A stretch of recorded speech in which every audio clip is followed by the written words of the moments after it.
벌인 거 아니냐. 그렇죠, 그렇죠. 아유, 말씀 시원하게 하시네. 저는 그냥 정리만 했을 뿐입니다, 선생님. 예. 자, 그러면 촛불 민심은 어떻게 평가하세요, 선생님? 그 촛불 민심이라고 하는 것도 예. 전두환 때 같은 거는 전두환 자체가 그 어떠한 대통령 직위에 앉아 있는 것 자체가 정당성이 없었잖아요. 예. 그러니까 그때는 전부가 이건 이 자리를 도둑질하는 놈이기 때문에 이놈은 몰아내야 된다.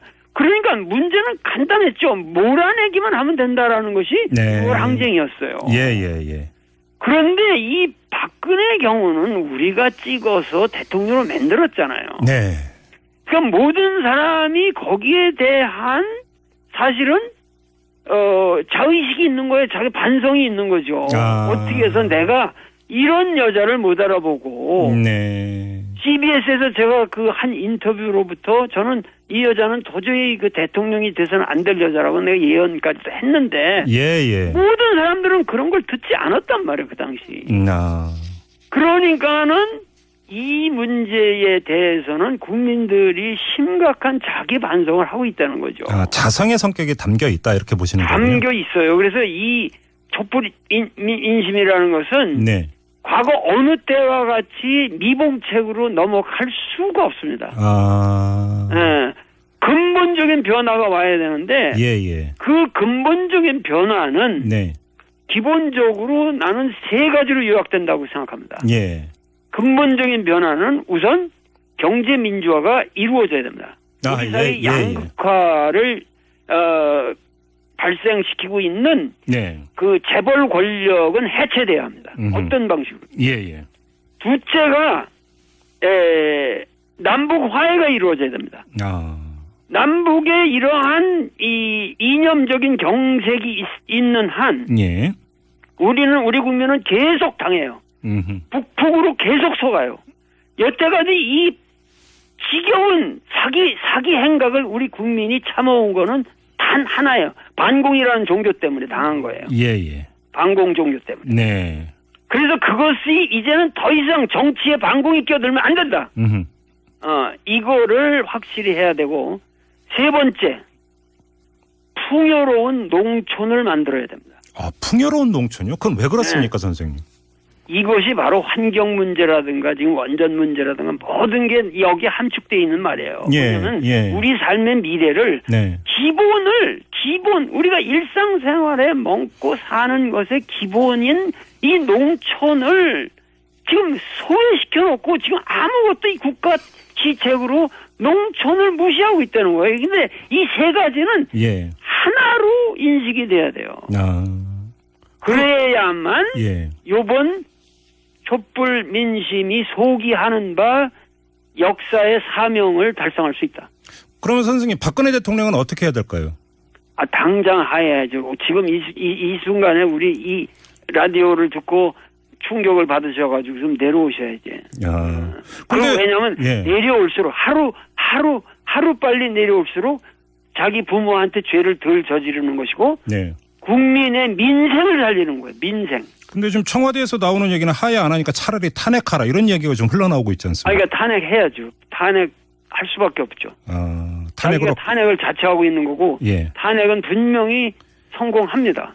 성공합니까? 합니다. 헌법재판소에서도 탄핵 심판이 그런 결론을 내릴 거라고 그렇게 확실하게 그거는 법관들이 예를 들면 지난번에 이 수도를 옮겼냐 이런 거는 해석의 여지가 있잖아요. 찬반의 여지가 있고. 그러나 이거는 사회 불이 아니에요. 아무리 꼴보수 대법관 수준이라 할지라도 그런 법관들이 헌재 법관 되면은 그래도 공부를 하고 양심이 있는 사람들인데 그분들이 대부분이 어떠한 경로에서 법관이 되었든지 간에 그분들이 틀린 결정을 내릴 거라고 생각하지 않습니다. 그래요? 자, 그리고 선생님께서 사실은 박근혜 대통령을 향해서 하야라는 말을 꺼낸 첫 번째 분이 아닐까 싶은 생각이 좀 드는데요. 2014년 세월호 참사 때 선생님께서 박근혜 대통령은 이 문제에 대해서 책임지고 대통령직을 하야해야 한다 이런 말씀하신 적이 있잖아요. 그런데 지금 들어서 이제 다시 또 당시 그 의문의 7시간이 커다란 쟁점이 되고 있는데 이 문제는 지금 어떻게 해야 될까요, 선생님? 그거는 반드시 밝혀야죠. 밝혀야 되고 왜 그때 그렇게 신속한 대처가 안 됐었는지 그 세월호의 비극은 반드시 밝혀서 이 역사에 이 공자님도 말씀하신 게 가장 뭐냐면 원을 남기면 안 돼요. 원망. 그러니까 이 니체가 말하는 르스탕티망이라는 건데 그 소위 말해서 이 세월호의 원망을 남겨놓는 한 우리 역사는 민주화될 수가 없어요. 그 핵심은 7시간을 밝히는 겁니다. 근데 그건 밝혀질 수밖에 없어요. 이미 그건 밝혀지고 있는 거예요. 그렇게 평가하세요? 지금 나오고 있는 이야기들이 과정이라고 보세요, 선생님? 그렇죠. 거기에 여러 가지 설이 있다고 그러지만은 그 진실은 밝혀집니다. 알겠습니다. 그럼 이 점을 좀 여쭤볼게요, 선생님. 지금 이 박근혜 최순실 게이트가 불거진 이후 2달 넘게 이제 시간이 흘러왔는데 이 기간 동안에 야권의 대처나 이런 것들을 어떻게 평가하세요? 야권의 대처도 좀 미흡한 데가 있다고는 말할 수 있겠지만 그 야권이 지금 이 상태에서 그러니까 정치 역학적으로 새로운 변화가 일어나는 것은 아무 문제 없습니다.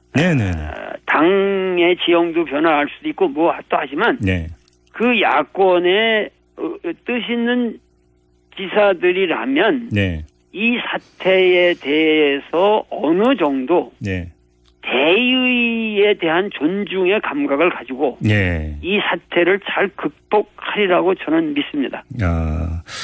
새누리당 같은 경우는 내부 분란을 거듭하다가 이제 탈당이 시작이 됐는데요. 이런 과정은 필연이다 이렇게 평가를 하세요, 선생님?